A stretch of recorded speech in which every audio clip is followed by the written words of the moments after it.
नमस्कार, मैं विनय कुमार।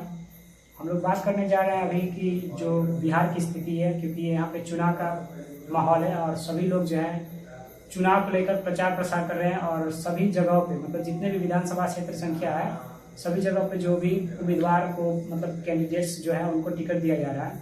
तो जन स्वराज ने यहाँ पे पश्चिमी चंपारण में दो जगह पे एक विधानसभा क्षेत्र संख्या 1 और 5 दोनों जगह पे उनको जो उम्मीदवार थे उनको नाम अनाउंस कर दिया है। जो एक में है उनका नाम है भृग नारायण प्रसाद और जो 5 नंबर विधानसभा क्षेत्र संख्या है वहाँ से है जो लौरिया पड़ता है सुनील कुमार। तो हम लोग बात करेंगे जी कि जो प्रशांत किशोर है वह कैसे बिहार के डेवलपमेंट के बारे में बात कर रहे हैं। जैसे कह रहे हैं कि मैं पेंशन को जो बढ़ा दूंगा और जो यहाँ पे इंडस्ट्रियल एरिया है उसको भी बढ़ाऊंगा और यहाँ पे शिक्षा को बेहतर करूंगा ताकि इस सभी अगर बिहार में इन सभी का विकास होगा तो यहाँ के जो बच्चे हैं वो और भी मतलब उनका जो दिमाग विकसित होगा जिससे कि हमारा विकास क्या होगा और बेहतर होगा। तो इन्हीं सभी बारे में आप थोड़ा लोगों को बताइए कि कैसे बेहतर हो सकता है। जी नमस्कार। हम जो आज बात करने जा रहे हैं मुद्दा बहुत सारा है। जैसे आपने 3 मुद्दा गिनाया, पेंशन और रोजगार और एक हो गया शिक्षा, है ना। तो फिलहाल हम पेंशन वाले मॉडल में बात करते हैं। प्रशांत किशोर ने अनाउंस किया है कि जो अगर उनका सरकार बनता है मतलब जन स्वराज सरकार बनता है पेंशन को बढ़ा दिया जाएगा। पेंशन वर्तमान में मतलब वर्तमान नीतीश सरकार ने पहले 400 रुपये दिया जाता था। पेंशन इनकम 700 से ज़्यादा है या दिव्यांग है या विधवा है उनका पेंशन बढ़ाते हुए 1100 कर दिया गया है। लेकिन यह दबाव नीतीश कुमार पे जन स्वराज के कारण है, क्योंकि जन स्वराज जैसे ही चुनाव प्रचार में उतरा तो उन्होंने पहला टारगेट किया जो महिला लोग को, जो वृद्ध लोग हैं, क्योंकि वही लोग मैक्सिमम वोट करता है बिहार में। उनको टारगेट करते हुए उन्होंने बताया कि अगर उनका सरकार बनेगा तो जो पेंशन योजना है पेंशन को 400 से बढ़ा के 2000 किया जाएगा। जिसे नीतीश कुमार ने 1100 कर दिया है, लेकिन अभी भी वो दृढ़ अटल है कि वो पेंशन 2000 रुपये करेगा, है ना।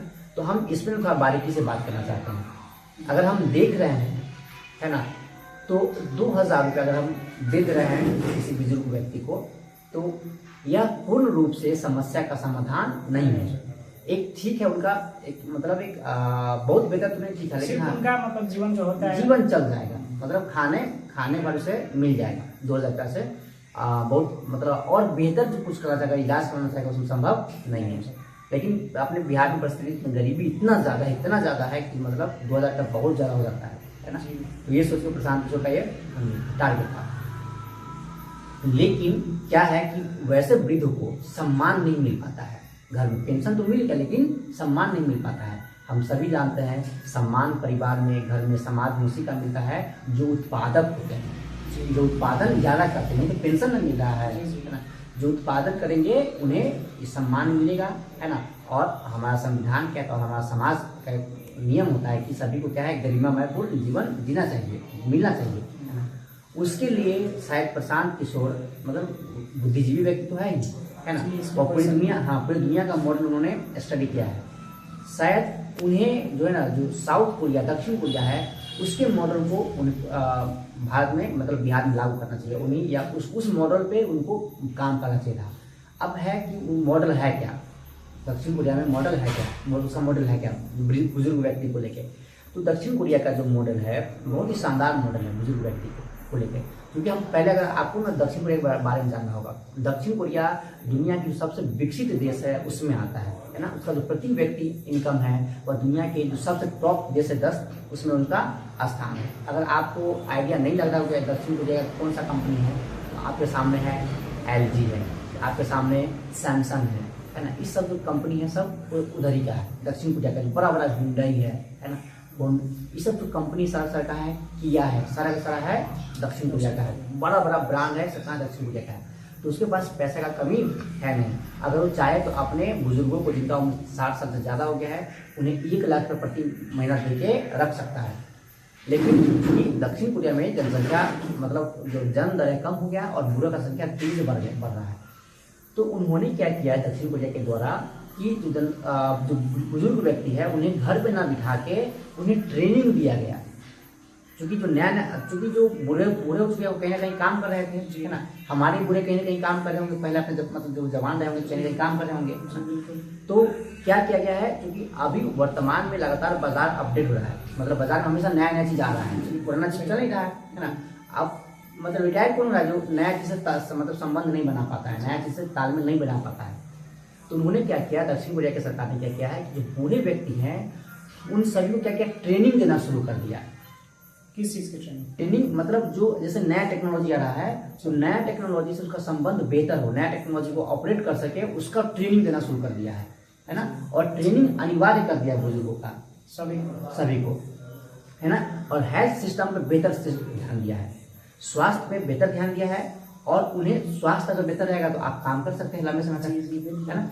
अगर आप लंबे समय तक काम करते रहिएगा तब अपने परिवार का इनकम बढ़ाइएगा, आप अपना इनकम बढ़ाते रहिएगा। और सबसे बड़ी बात क्या है कि इन सबसे बड़ी बात आप राष्ट्र के निर्माण में सहयोग कीजिएगा, है ना। तो उसका उद्देश्य क्या था कि राष्ट्र के निर्माण में बुजुर्गों का भी क्या रहे, भागीदारी बढ़ता रहे, मतलब बराबर रहे। इसीलिए अगर जिसका भागीदारी है तो उसका सम्मान गिर जाता है, जग सही रहे, है ना।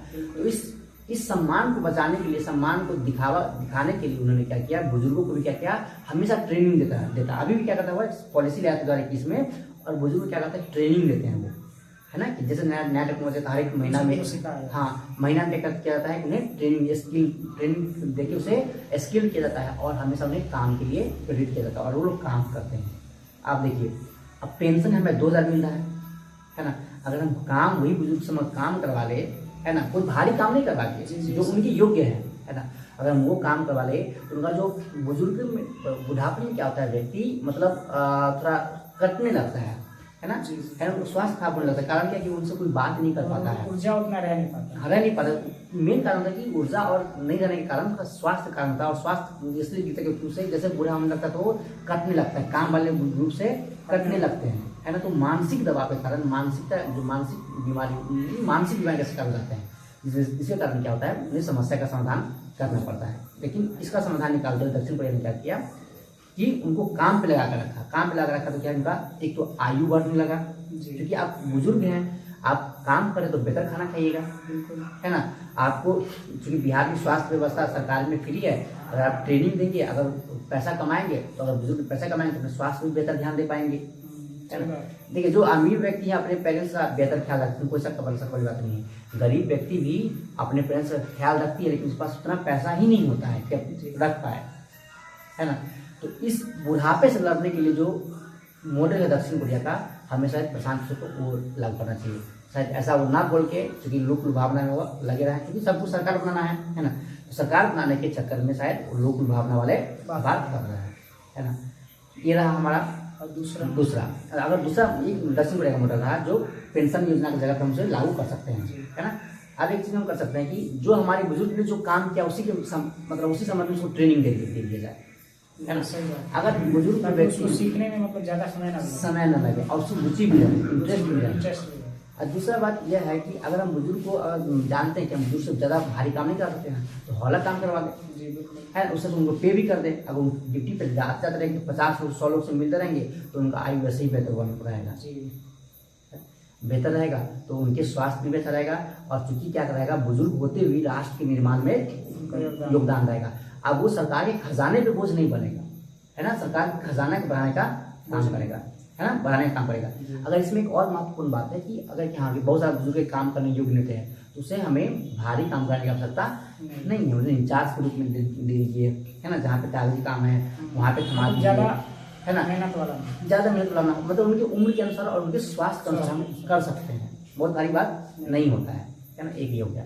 दूसरा था कि आपका कि उनका उद्योग रोजगार, है ना, रोजगार के समाधान के लिए उनके द्वारा बताया गया कि मतलब आपके द्वारा बताया उद्योग लगाने के लिए, है ना।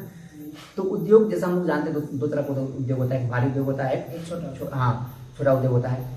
तो भारी उद्योग में जो बड़ा बड़ा फैक्ट्रियाँ होता है, तो प्रशांत किशोर भारी उद्योग लगाने के लिए बिहार के मतलब भारी उद्योग लगाने के पक्ष में नहीं है। इसके पीछे कारण उनका कि बिहार में जो नेचुरल रिसोर्सेज है उस लेवल का हमारे पास में उपलब्ध नहीं है, इसलिए हम भारी उद्योग नहीं लगाएंगे।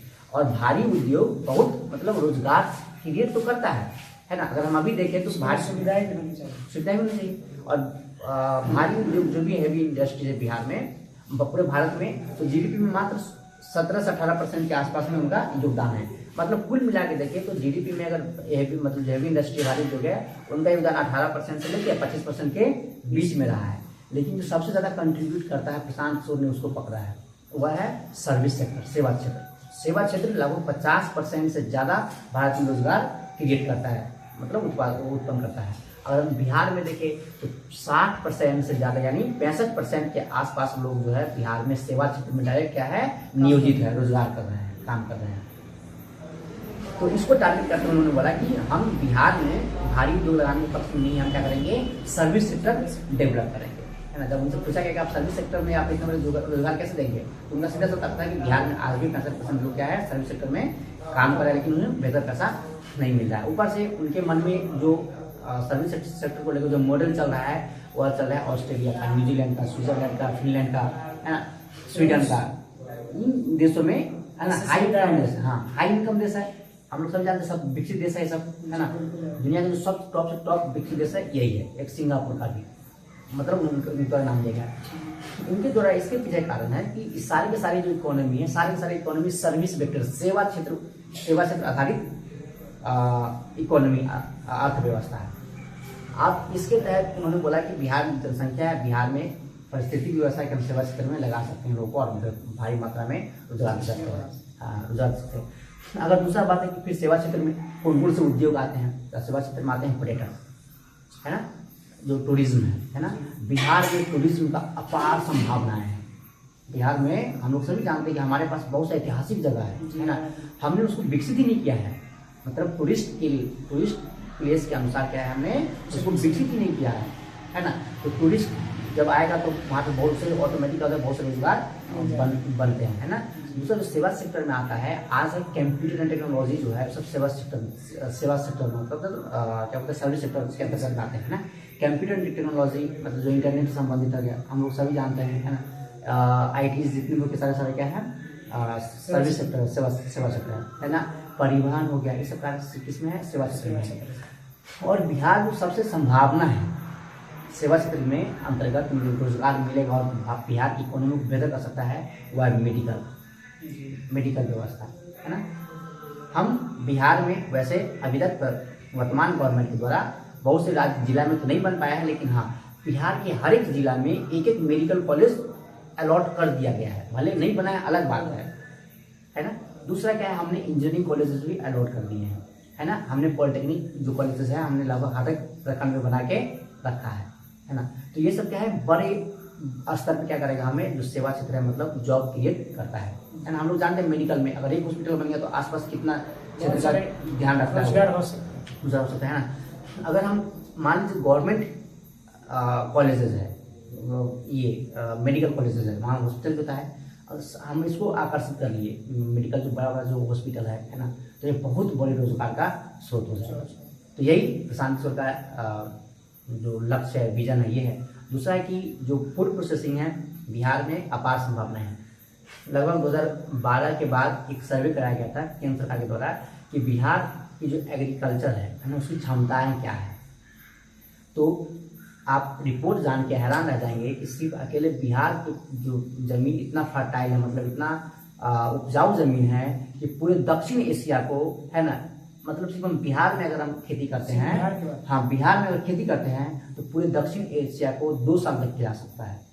बिहार का जमीन इतना उपजाऊ है, हाँ, लेकिन ऐसे हमें सिस्टमेटिक खेती करना पड़ेगा। ऐसे जैसे हम लोग वर्तमान में खेती कर रहे हैं उससे काम नहीं चलने वाला है। सिस्टमेटिक खेती करेंगे तो पूरे दक्षिण एशिया का मतलब आप समझ रहे हैं कितना बड़ा जनसंख्या हो गया। भारत, पाकिस्तान, अफगानिस्तान, बांग्लादेश, म्यांमार, है ना, सब क्या है दक्षिण एशिया का देश है ना। नेपाल, भूटान, सब एकदम हाईली डेंसली मतलब जो घनत्व वाला जनसंख्या घनत्व वाला देश है। अगर हम इसको खिला सकते हैं तो हम फूड प्रोसेसिंग कितना बेहतर कर सकते थे, जो हम लोग कर नहीं पाए हैं। तो फूड प्रोसेसिंग के तहत भी हम लोग करोड़ों जो रोजगार है हाँ क्रिएट कर सकते हैं। तो ये रहा। वैसे शिक्षा पे तो हम लोग किसी कभी और इस पर बात करेंगे।